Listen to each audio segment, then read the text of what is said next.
dhammaan ka soo qayb galayaasha oo culamaa u diinka hay'adda culimada golaha guud ee culamaa u diinka Soomaaliyeed agaasimayaasha oo wasaaradda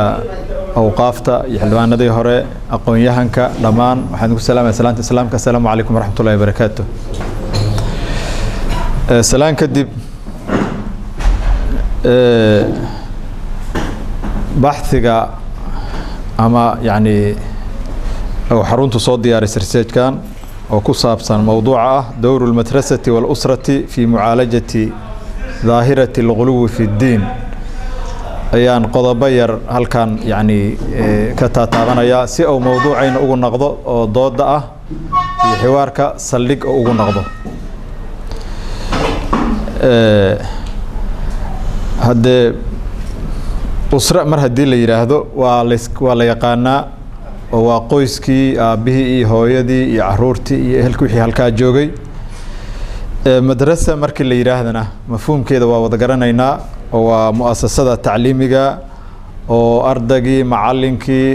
madrasadii iskuulkii manhajkii wixii oo dhan isugu jirta oo bii'adina ay ku hareeraysan tahay quluwiga waa iyadana mafhuumkeeda waa ku talaxtaga تجاوز حد الاعتدال وترك الرفق واستخدام العنف وإن حد جذب كاس أو معتدل كي يعني لقى تلحتجا ونوع رواها هذا قارهان متك حق الدين تا أيا أقول بدن رفق لقى تجا عنف مرة ولا أديك سدو أنواع دي سمركا وذكرني إنه مر ماله بدن وقلاء وقيبها نولشة بني آدم كوضميده أيو قليا asbaabta ugu muhiimsan oo xagga bulshada keenta in daahiradaas oo ku talaxtagga diineed ay timaado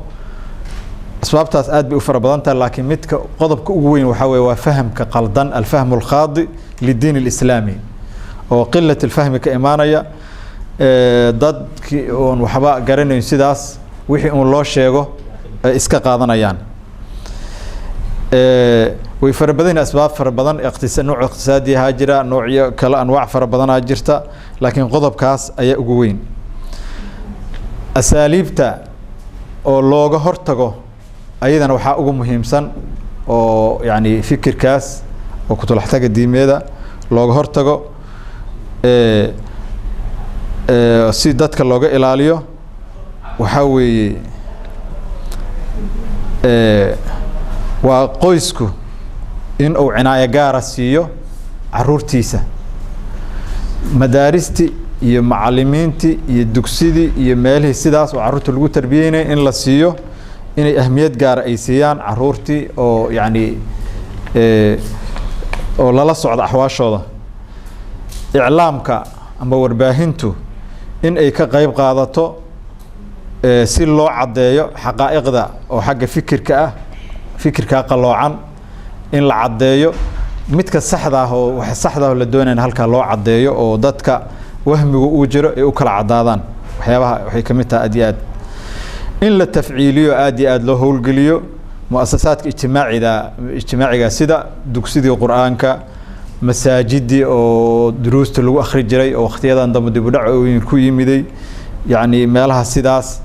muxaadarooyinkii arrimahaas oo dhan in xoogga la saaro si bulshadu ay u hesho wacyigelin iyo aqoon iyo wacyi ku filan inta ay u hesho waxyaabaha ka hortagi kara waxaa kamid ah in yani marjiciyaadka ay dadku u laabtaan in ay arrintaa ka midaysan yihiin hadday ahaa lahayd culamadii qaybaheedii kala duwan hadday ahayd dhaqankii hadday dadka wax laga maqlo ogaasyadii in si isku mid ah barnaamijkaas loo wada abaaro oo danaha gaarkaana la iska daayo masaalixda caamka oo dalka iyo dadkaba nacfiga u leh halkaa inay wada abaaraan masaalixda goonida ah oo fi awgaana يعني iska daayaano يعني midda guud horta xooga la saaro waxay kamid tahay waxyaabaha daweyn kara waxaa kamid ah mushaaraka siyaasiya oo shacbiya in yani in laga wada qayb qaato يعني هنان سعودك جدي سعودك أما الدولة نمذا وحيابس إن لقوا قيب قاطو دتك اللي سود دويو لقوا قيب قليو رالي يرى يعني دور البيليهن لقوا قيب قليو وحكمتها وحكمت سدوك الدعوة الوسطية أو دتك الدعاء يا علماء دي هالكاس لقربوا توازن يا وسطية وبين التقصير والغلو بحوث أقوياء يا علماء الدين كأني برامجيان كسميان الدراسات oo si looga hortago ku talaxtagaas diimeed in midnimada la adkeeyo bulshada iyo mataqaana laga digo khilaafaadka oo cawaaqibtooda ay baaba u keenayso fardiga iyo mujtamacba arimahaas marka inay isku xiran yihiin mujtamaci iyo madrasadii iyo halka goob waxbarashada iyo masaajidkii iyo halka inay isku xiran yihiin aydan waxay kamid tahay waxyaabaha looga hortagi karo arrimahaas marka ayaa waxaan isleenahay inay tahay waxyaabaha mataqaanaa inaha ugu muhiimsan hadii aan marka u gudbo qaybta kale oo ah usradu doorka ay ku leedahay fi mu'aalajati al-ghuluwi yani ghuluwi ka talaxtaga diimeed ka hortagiisa hadii usrada qoyska mas'uuliyad weyn baa saaran oo xadiiska nabiga waa kullukum raa'in wa kullukum mas'uulun 'an ra'iyati sida hadii hoos loo sii dhigo aabihina mas'uuliyad baa saaran hooyadina mas'uuliyad baa saaran marka raayadaas xadiisku hadlay waxay keenaysaa in caruurtoodii suluugooda ay ka warqabaan ay tawjiihiyaan tawjiih saliima ay u xulaan rufaqa wanaagsan dadkay la socdaan ay ka warhayaan in mutaabaca iyo sida muraaqaba ay ku hayaan oo caruurtii aan faraha laga qaadin arimahaas marka waa sida aabuhu mas'uuliyad weyn baa saaran hooyadu ayadana doorkeedu aad buu u sii weyn yahay marka يعني كل إن لسه كوضا كاشد أريمهاس هدي مركا عد كستا وبالشدة كمدا علماء دي دعاء دي ضدك وحبرنا أرض دي مؤسسات كشرع جاهو كلا دونا وجرا ضمانته هدي عد ولا بالدور كده إقادته أو سيد الله إلى الله بالشدة الله إلى الله فكر كاس يكتل حتى كاس وجارهن رالين ردي رنتي وحاول وحصل لنا إني آديات ودوو بيسو هدي أن كسو جب توصيات كا أو بحث كا أنبا تلوين كا بحثه وحكوت لنا يا إن أي مهم تهاي أي ضروري أي تهاي التأكيد على دور المؤسسات المجتمعية التربوية يعني إن حوج اللي صاروا مؤسسات كاس بالشدو أي لا هاي أو كو هذا أنك سؤال لينو كسو المهم مرك يرو شو يريه اللي حسنا جرو تكسو قران بوتجا إلى دورة شمنجر ونو كوان جارا أنت بدن وحو أنت كسيرين عوضا وحوي مؤسسات كترلو تربوية مدارستي إلى جامعات إلى مال والبا يمساجدي مؤسسات كاس أي بالشدو لا هاي إن يعني إيش اللي هايو أو لقوا وضع قيب غاتو سي هالك لوجا إلاليو انحراف كاس فكري جا مركز هديدتك هو وضع قيب غاتان وحوي وحن سلنا هاي إن أي أرنتو هجاجي سو وغيران دو قيب كمية الدودي اللي هلايو قضب كلا بعض وحوي أسرة دور كذي إن أيضنا مهمة دلسيو oo yani arintaas lagu wacyi geliyo hooyooyinkii masalan ba ay helaan inta badan yani wacyi gelin iyo dowraad loo qabto siday uga ilaalin caruurtoodii u tarbiyay lahayn iyo aabayaashi arimahaas ayadana muhiim weey wuxuu baxsigu ku talinayaa usrada iyo madrasada in loo adeegsado oo labaduba ay adeegsadaan usluub al-aql wal hiwar oo qoysku markuu arinkan daweynayana garaad aqli iyo hiwar iyo in arintan cunfiga laga fogaado ilmihi garaacidoodii waxa ilmuhu ku sii fogaanaya iyo madaaristi iyo waxyaabahaas in laga fogaado ardaygaas oo aqliya iyo xikmad